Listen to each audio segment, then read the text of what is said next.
We are live on BWTM Sports Gaming. We're talking boxing, we're talking Fury, we're talking Chisora, we're talking Joshua, we're talking Whyte, we're talking Ruiz, talking Wilder, talking Berlanga, Benn, and Riley. Let's talk about them all on BWTM Sports Gaming. Don't go anywhere.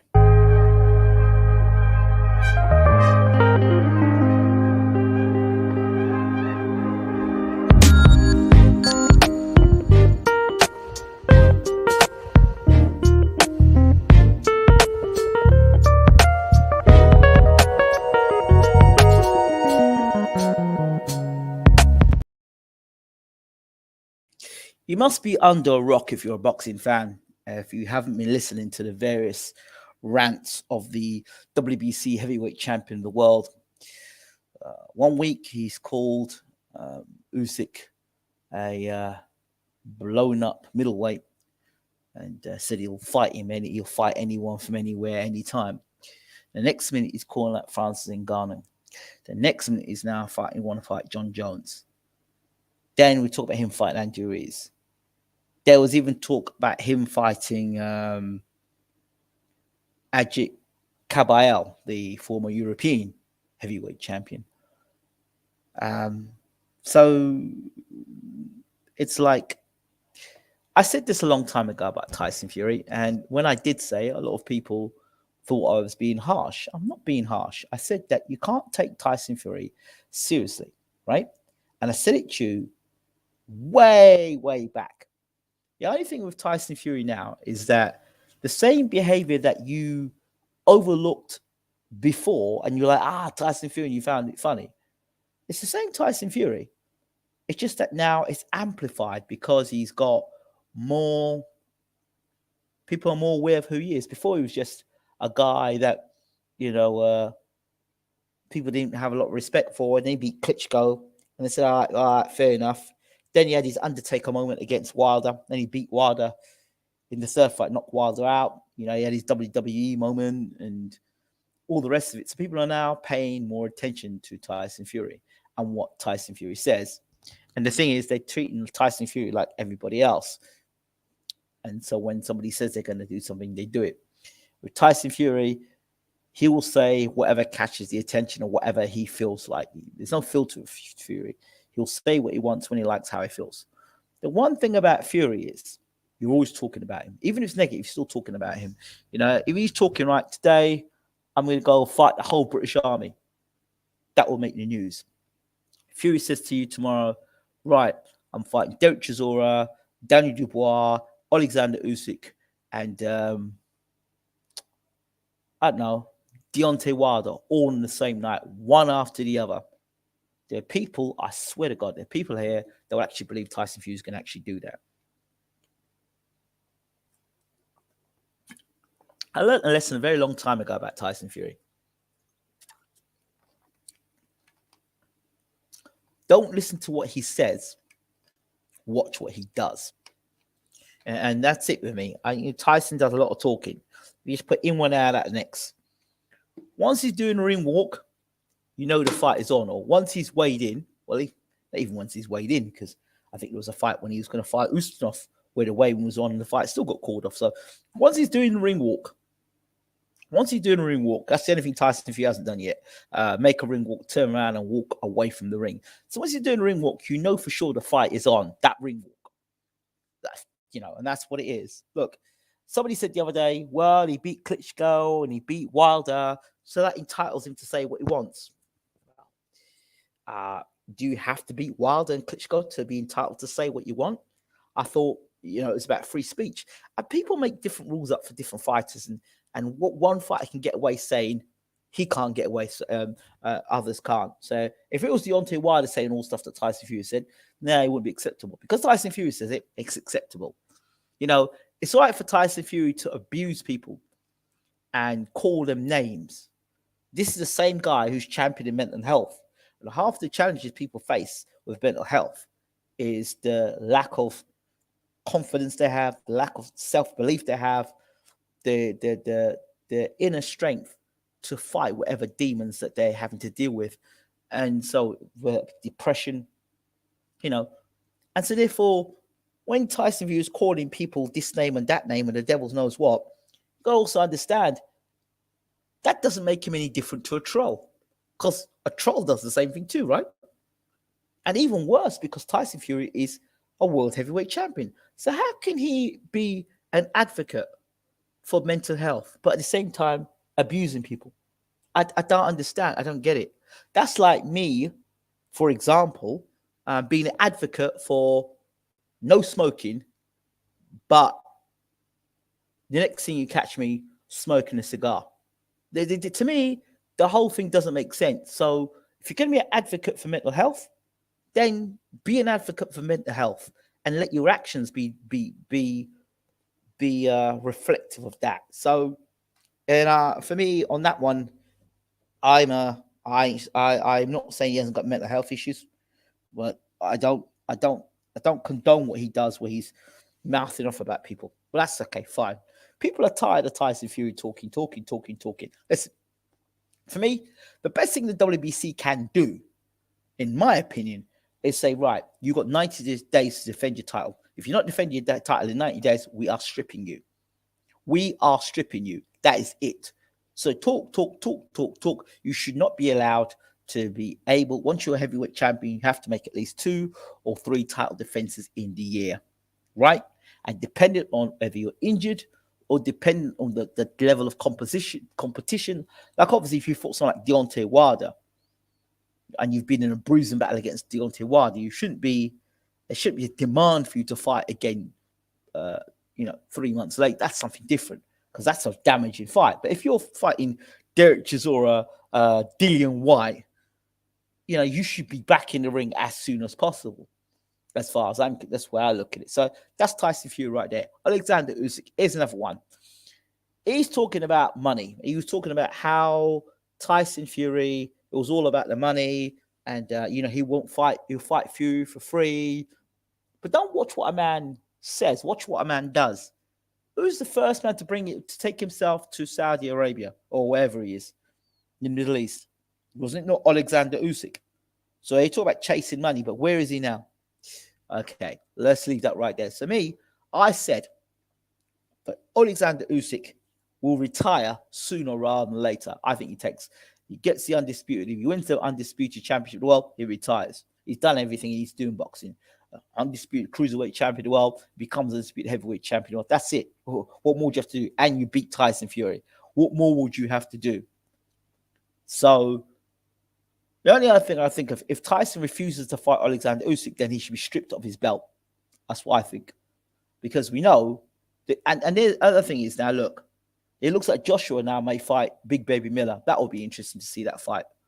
There was another talk as well. Derek Chisora stepping in to fight Anthony Joshua. Now, where's the thing with Derek Chisora is, if Chisora comes in war mode and he comes forward, and let's say it's Derek Chisora in there instead of Jermaine Franklin, and that was Derek Chisora in there instead, and Joshua was putting on that kind of performance, and Chisora was able to clip Joshua with a big one. What happens then? Now we talk about the Dillian Whyte fight. So for me, both guys should get 50-50. There's 50-50. Joshua's got no belt. Dillian Whyte's got no belt. Joshua's rebuilding. Whyte's rebuilding. I don't see the reason for the fight personally. I think the fight should happen. I would either like to see Joshua fight. If you're going to fight somebody, Joshua, fight Martin Bakole. That's a good fight for you. Fight. Get a rematch against Andy Ruiz. There you go. Third fight. Dangerous. But now they're talking about the Deontay Wilder fight is not going to happen because Deontay Wilder is going to fight Andy Ruiz. Well, I tell you what, if the Gypsy King doesn't want to fight Usyk and you've not got a dance partner, why don't you and Fury fight while Usyk goes and fights Daniel Dubois? So according to Bakole, he says he stopped Usyk in sparring. That's what Bakole said. I don't know. This is the guy that got beaten up by Michael Hunter. You know, I would like to see Bacoli get a rematch with Michael Hunter. But anyway, and then where does Hughie Fury fit in the mix? Let me throw Hughie Fury into mix. Where does he go? Can Hughie Fury beat Fabio Wardley for the British title? Who would you put Hughie Fury in with today? In 2023. See, I heard Hughie Fury said he'd knock this person out and knock that person out. The only reason why Hughie Fury's talking about like that is because, no disrespect, but nobody cares for him. He's been out, he's been injured. Nobody cares for Hughie Fury. That's just from a PR perspective. If I'm Hughie Fury,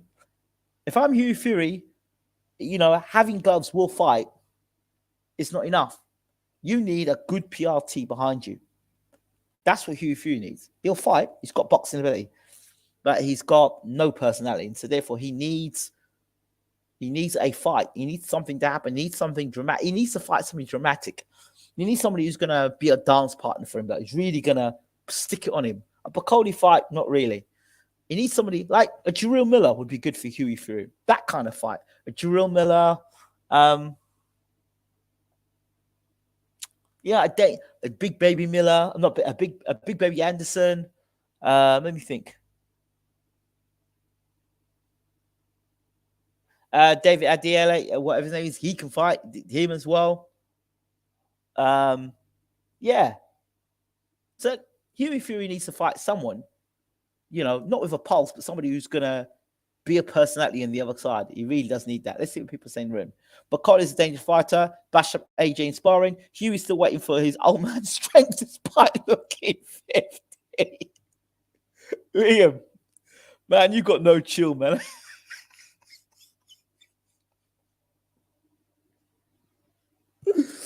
Oh dear. So but there was all the talk about Bacoli, remember? And I said this the problem with Martin Bacoli is he hasn't changed the way he fights. He's still fighting with his face. And as long as Bacoli's still fighting with his face, he's still an open target to get knocked out. Against these European B-class fighters, Bacoli looks like, I don't know. He looks great, but when he steps up against guys who get him clean on the chin and get out of the way, like Michael Hunter did, there's a problem. So Martin Bacoli is as dangerous as the opposition's put in there with him. Bacoli versus a Whyte would be a great fight, I think, because Bacoli would be open to that left hook. And Bacoli doesn't throw the greatest uppercuts.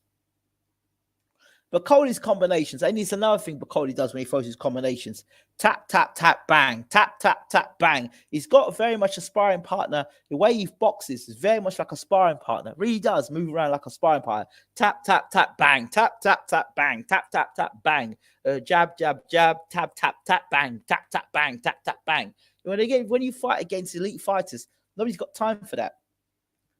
Not many heavyweights elusive as Hunter. Only Usyk and Fury, really. Yeah. Well, I would stick Big Baby Anderson in with Hunter tomorrow. Not Hunter, with Bacoli tomorrow. I'll do that. It's a good fight because you're fighting with your face. Once you fight with your face, it's a problem. And that's why, and you're fighting with your face in the heavyweight division. Okay, he didn't learn his lesson from the Hunter fight. He'll have to go back and revisit it again. And fighting guys like the Hulk, who the hell was he? Like, he looked like one of these truck drivers. No. That's not what top heavyweight boxing is. There was talk even of Tyson Fury fighting Martin Bacoli. Now that, I don't want to see that fight either. Joe Joyce is now going to go and fight Zhilei Zhang for a second time. It's madness. It's absolute madness because he doesn't move his feet, doesn't move his head. So Joe Joyce is not going to be faster. And if he believes by getting heavier he's going to do better, he can forget it. I can't see it happening. Who's this now? Jaloff will take over after Fury. Jesus. Really? He's going to take over. Well, wasn't Hellenius going to take after the Klitschko's? So Big Baby Anderson going to take after the Klitschko's, after Fury. Listen, as far as I'm concerned, these guys you're talking about, they've got to fight somebody relevant and decent. They've got to fight. Don't give people here's to thrones and they ain't fought no one. They have to fight someone decent. They've got to fight somebody tangible. Somebody's going to hit them back in the chin and make them think about their lives. That's the only time I'm going to say anyone's a here to anybody. You have to beat somebody. So you can't be a here to somebody, like, for example, like Fury. At least he's fought Wilder, he's fought Klitschko. Yeah, he's fought guys in the top 10. You can't be here to somebody if you ain't even fought anyone in the top 10 or anybody relevant. So I don't see how that can be here. So he ruined Torres and bashed Fraser Clark in sparring, so in amateurs. Sparked Torres cold. Yeah, so Henry Tillman beat Tyson in the amateurs, and Tyson knocked him out in a round. Tyrell Biggs beat both Riddick Bowe and Lennox Lewis. Jorge Luis Gonzalez beat Bowe and Lennox Lewis in the amateurs. He was a beast. What did Bowe do to him in the pros? I don't take the amateur thing and say, well, he bashed him up. He bashed him up in the amateurs, so he bashed him up in the pros. It don't quite work that way. Pros is a very different game. Some guys fight better in the amateurs. Some guys fight better in the pros. So that is not what I want to be hearing. You should know by now. That's not the stuff I want to hear. Oh, he bashed them up in the amateurs. We may get bashed up in the pros. So that don't do anything for me. That don't do anything to me. There was a guy who turned pro and he was an amateur star and he got sparked in a round, I believe. So for me, that's not what I'm interested in hearing. Another one I want to talk about is Edgar Berlanga. Edgar Berlanga has signed for Matchroom to do one thing and one thing only: get knocked out. Now, I like Edgar Berlanga. I introduced you all to Edgar Berlanga right here on BWTM Sports. He was still under the Real Deal Holyfield management or promotions at the time when Holyfield was promoting fighters. I don't know if he still is, but when he was, we did a whole evening with a whole bunch of fighters that were in that camp, and Edgar Berlanga was one of the guys, and Edgar Berlanga came back again and did an interview with us after. Look, I love Edgar Berlanga, but he, from what I've seen, is about the superstar lifestyle, and he's not a superstar. A lot of pictures of this person there, pictures there, hanging out with the guys in the club. Listen, Berlanga ain't there yet, and Berlanga has got he's got very dodgy whiskers. Yeah, he's fighting Jason Quigley. Jason Quigley gets knocked out by everybody. So if Berlanga gets knocked out by Jason Quigley, there is a real problem. But Berlanga has only signed for one reason and one reason only: to get knocked out by Matchroom, knocked out by at Matchroom. That's what it is. So Berlanga is on short borrowed time at Matchroom. Who's next? Interesting. So all the time before, when Charlo was chasing Canelo didn't want Charlo. Now Canelo is chasing Charlo. Well, it's not my business, but behind closed doors, Charlo's going for a lot of personal issues within his marital life. And that is typical Canelo for you. Pick a man, pick his name, pick a man when he's down, pick a man when he's not full of spirits. He ain't time to train. He's not dedicated. Pick a man when he's been out the ring a long time, and then call him out. Why is he not so fast to go and fight Benavidez? Listen, I don't believe Benavidez beats Canelo. I don't. So I just don't think anything spectacular about Benavidez. If there's anything spectacular about Benavidez, I would have seen it in the Plant fight. And Plant can't punch. Plant cannot punch. So no, I don't see this Benavidez thing. I just don't. I don't know how he beats Canelo. I just don't see it. He's flat-footed. He walks in straight lines, and Canelo's going to break that body down and come upstairs. So I'm really not a fan. So yeah, Berlanga. Let's talk about Berlanga here. Yeah, I see that's the plan. That Canelo will fight Berlanga. Canelo will try and get past Charlo.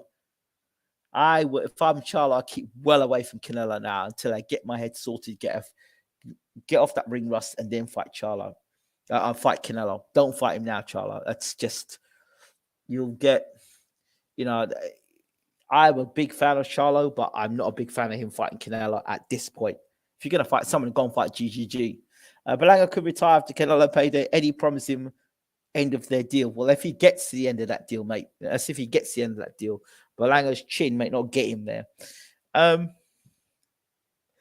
Conor Benn, Chris Eubank Jr. So, according to David Hay, Chris Eubank Jr. doesn't spar. Now, I have to say it as it is here, right? One of the reasons why box fights sell is because you don't know what's going on behind closed doors. So you assume everyone's training hard. You assume everybody's doing the right things. Only after the fight you find out he didn't have any sparring for the fight, blah, blah, blah. But because if you knew a guy wasn't sparring for a fight, if you knew a guy wasn't preparing properly for a fight, and he's just come off a knockout defeat, why would you invest in him going to fight Conor Benn? I don't understand. That's the first thing. Second thing, in my opinion, it seems that Conor Benn's promoter has absolutely zero integrity, and that's nothing new. And he is intending to push Conor to fight, even if the board are not going to sanction it. Can you imagine? Can you imagine? And he's going to stick him in with a guy who just got knocked out by Liam Smith. So you're going back to visit what you were trying to do in the first place. Let me ask you all this question. Would Eddie Hearn be so fast to push Conor Benn into another fight, or push him into fight, when he's got this thing with a British Boxing Board of Control? The suspension by a British Boxing Board of Control. Would he be so quick if the promoter and the team that's around Conor Benn were all suspended because of this situation?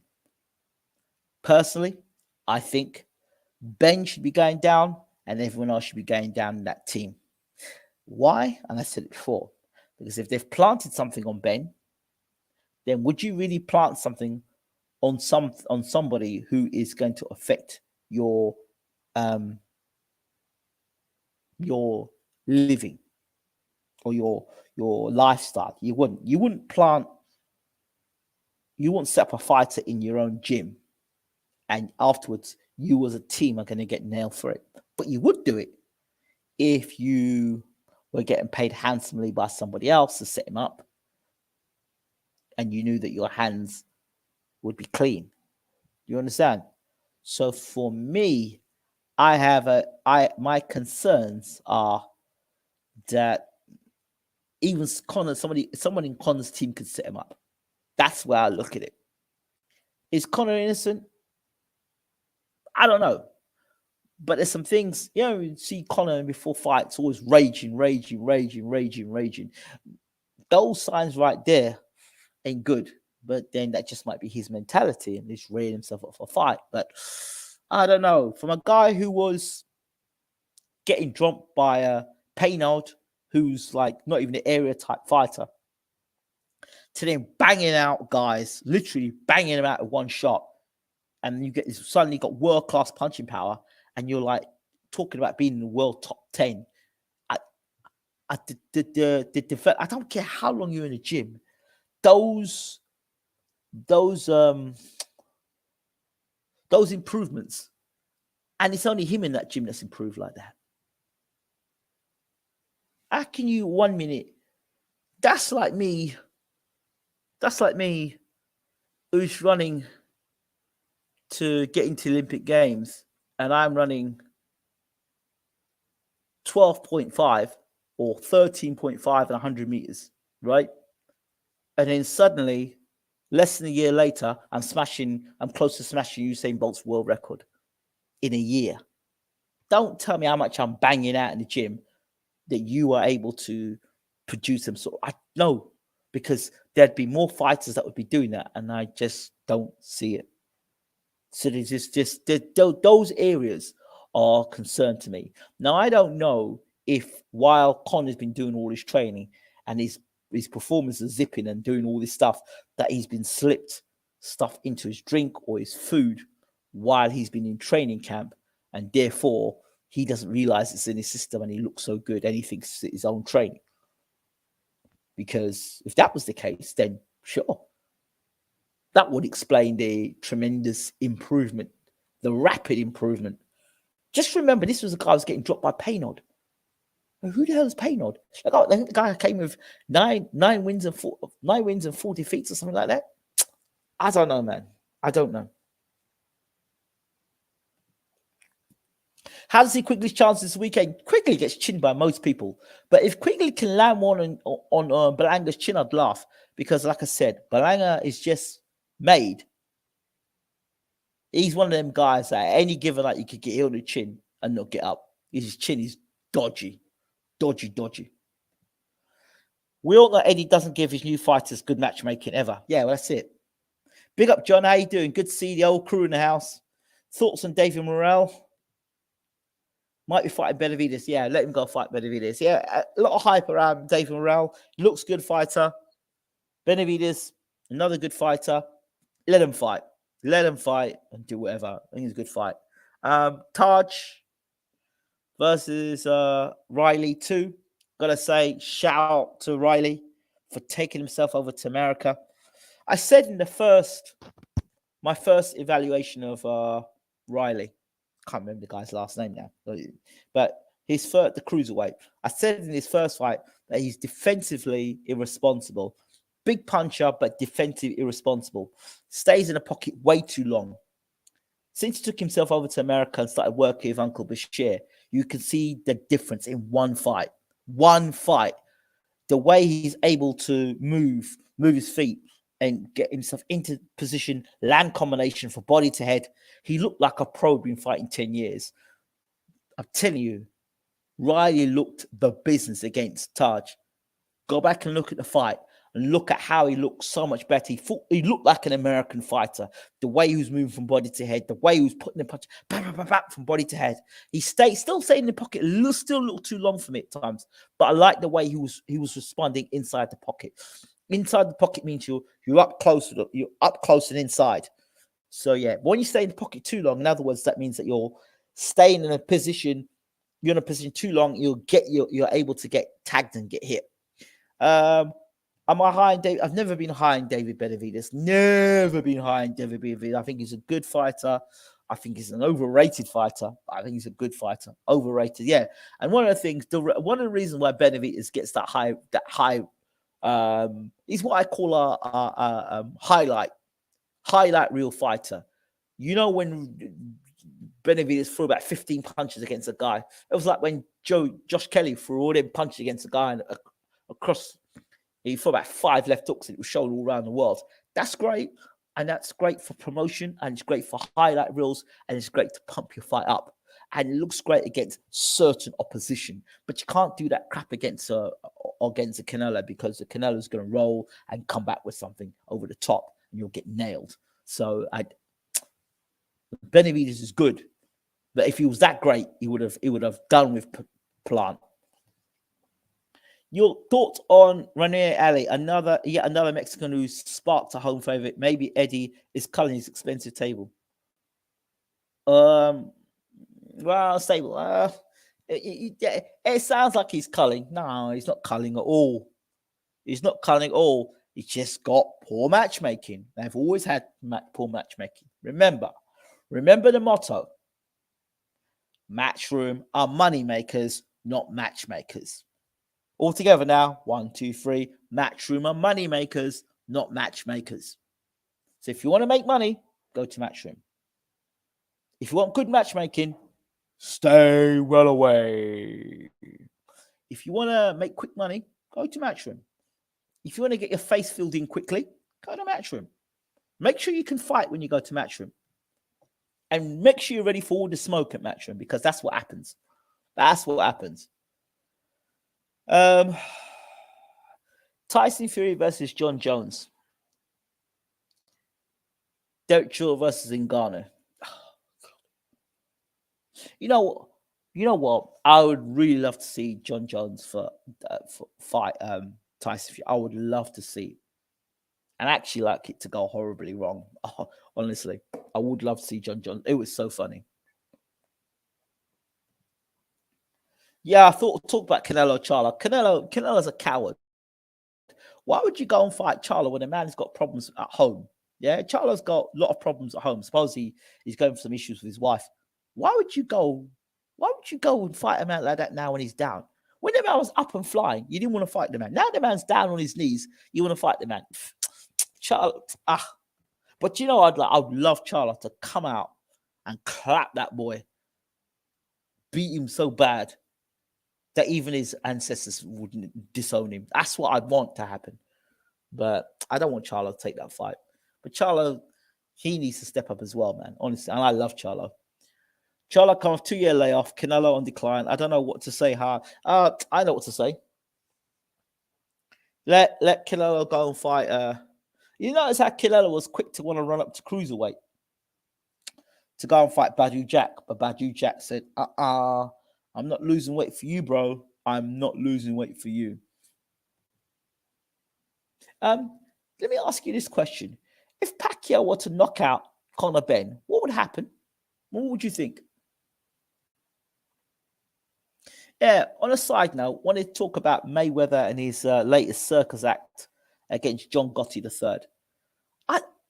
I don't know if it was me, but, and I don't want to throw a race card in, but was that fight more than about an exhibition? Was there something in that fight that I was missing? Because it just seemed to me that the way Gotti was behaving and the way it just seemed that there was another agenda going on inside the ring. And Mayweather was there just to exhibition, make his money, go home. But it seemed Gotti wanted something else there, and it seemed, I don't know. I don't want to call the race card, but it did seem that way to me. Killer was becoming undisputed whilst Charlo was fighting subpar opposition. Subpar opposition. I wouldn't say subpar opposition because the same guy you're calling subpar almost knocked out what's this guy? The champion, Mwinga, Jamie Mwinga, or I can't his name again, Mwinga, or whatever his name is, and I don't rate him either. And he almost got knocked out by Deverenchenko. And Deverenchenko, everyone was rating up because he did with GG. But I said Charlo would make easy work with him. Mel is the better Charlo. I don't know if he's the better Charlo. I think he's the more exposed Charlo. I don't know if he's the better Charlo. I think he's the more exposed Charlo. Because if you remember, Jamal Charlo, when he was going through, moving up the weights, the way he was knocking dudes out, and good caliber dudes, he was knocking them out. He was knocking guys out sparkle. He was doing really well. Do you think with Jamal, he's had the more exposure. He's been in the tougher fights, or he's been in the more what's the word? The word's not lucrative. High profile fights. He's been in the more high profile fights. That's what it is. And he was able to gather the belts to be undisputed. Whereas GGG and Canelo were the two guys around that time. Mwinga is trash. Yeah, of course he's trash. Of course he's very overrated. Of course he's overrated. There's a few guys you look at are totally overrated, but there you go. It's good to see Big Fraser beating Marius Vac. You see him right there, that Fraser? He looked decent against Vac. You could see he looked better against Vac. But for Fraser, I'm telling you all right now, if Marius Vac is hitting you with straight right hands cleanly on the chin, my friend, your heavyweight career at the top level is not going to last very long. God forbid you did that stuff against a Deontay Wilder. You coming in straight, almost straight lines, and your chin was right up there to get hit with straight right hands. And this is Marius Vac hitting you on the chin. Like, this is Marius Vac. Marius Vac must be a 45 now, right? Marius Vac is hitting you with straight right hands on the chin. God, my gosh. Good day, Anthony. How you doing? He's a glorified ticket seller. Of course he is. We just got to call things for what they are. Call things for what they are. And if we call things for what they are, then there's no illusions. We just call it as. Does anybody want to talk to me about anything before I sign out tonight? Any topics, any things you want me to talk to you about? Because I'm sort of out of the loop, but I do hear this and that while I'm around. I don't think he has body for gas tank. He's been amateur for ages. He still can't trust his gas tank. Who's that? Are we talking Fraser Clark here? I always said that no defensive style against Moringa will erode his physical capabilities the older he gets. Well, listen, if you fight with your face, that's what's going to happen. And spent too long in the amateur to build that stamina. You talk about Fraser Clark, we're talking here. Fraser Clark, I like the way he was going about it. He looked much better against Vac. He seems like he looked sharper, but still, that straight right hand he was getting hit with by Vac. And if you look at that fight, the way he was getting hit with that straight right hand, 4 or 5 times he got hit with that right hand clean. And you think yourself, if this guy had some ambition, if this guy could actually punch, I would not like to see the end of that fight. Maybe, yeah, okay. So that's Fraser Clark there. Anybody want to mention anything, any topics of conversation before I decide to disappear tonight? Please, please, please, please. Topics of conversation. I had a story that what's the guy's name? The guy from Facebook and Elon Musk are gonna have a cage fight. Whoopie doo-dah. Do you really think AJ will fight in August? AJ, listen. As far as I am concerned, AJ is done. AJ is done in terms of for world honors. He's done. He's done. He's made as much money as he can. And I think he's more interested in the limelight, lights, camera, but I don't think he's there for the action. I think he's there for the lights, camera, but I don't think he's there for the action. Whack looks as if he was boxing to instruction, not to turn it up on Clark. Well, there you go.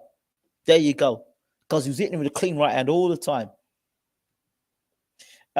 What do you think of Kinahan having alleged ties to Saudi Skills Challenge? Apparently, MTK founder has a company UK that's called Skills Challenge UK, and there's pics of Kinahan and Amir Saudi PR guy. Well, I will say this much. If anybody can make Fury Usyk and Wilder Joshua one night, well, that might be one way of doing it. Why do you think that AJ's done? Well, listen. Look at AJ before he fought Andy Ruiz. Let's look at that AJ right there. Just before he fought Andy Ruiz.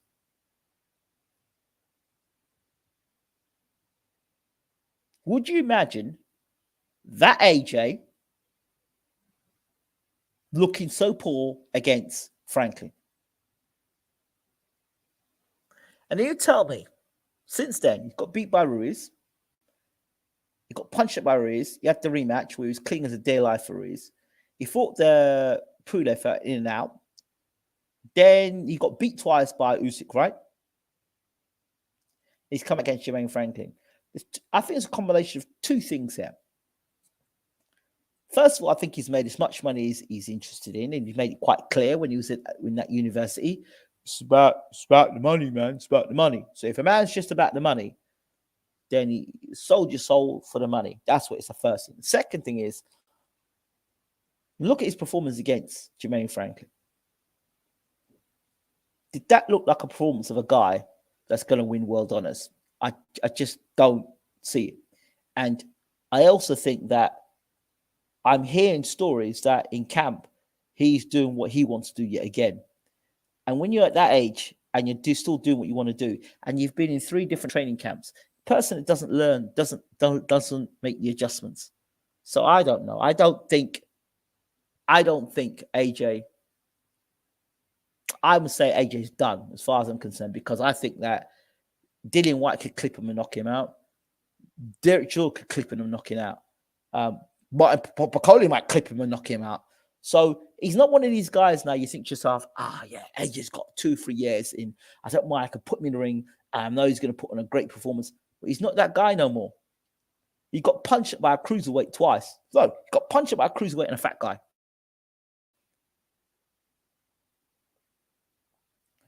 Do you think that AJ skipping the development of his fighting training has come back to bite him?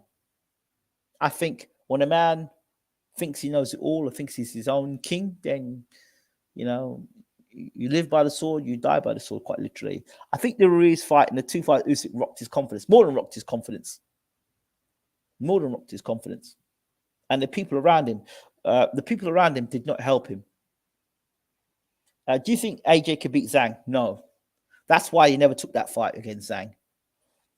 I think he sold himself for the money, and from day one, as soon as he fought Charles Martin, no, because there was some fight in him in the Charles Martin fight. He was okay against Charles Martin.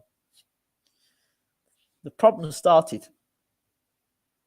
The problem started when he first got hit back by Dillian Whyte, and then Klitschko hit him back. You know, and I always said that Andy Ruiz has got fast hands, and if he gets on the inside, it's good night. AJ lays that Whyte easy, I think. Yeah, which AJ? This AJ is fought. No, well, you'd like to think he does. I don't know about that, mate. I don't know about that, because that Dillian Whyte that fought him then was injured. I told everyone he's injured going into that fight. And even then, Dillian Whyte was still able to rock him. I don't like what his trainer was saying after the Franklin fight. Whatever he wants, I'll be there to help him. Those words are someone who just hired him for help, not a trainer. There you go. Because Derek's already told him what to do, said to him what he's going to do. He's doing his own thing. Remember, I said this before. Look at Errol Spence. Derek probably spoke to Errol Spence beforehand, but Errol Spence went and did his own thing, and we saw what happened. So, you know, now I think he's got the ear of Errol Spence, and, you know, Errol Spence is turning his life around. Blessing, I hope you're well. I'm great. Thank you so much. Good to see a fan in the room, as they say, supporter. I want to talk a little bit more about Errol Spence and Crawford. And I went back to look at that Gamboa fight again. Go back and look at when Gamboa hurt Crawford.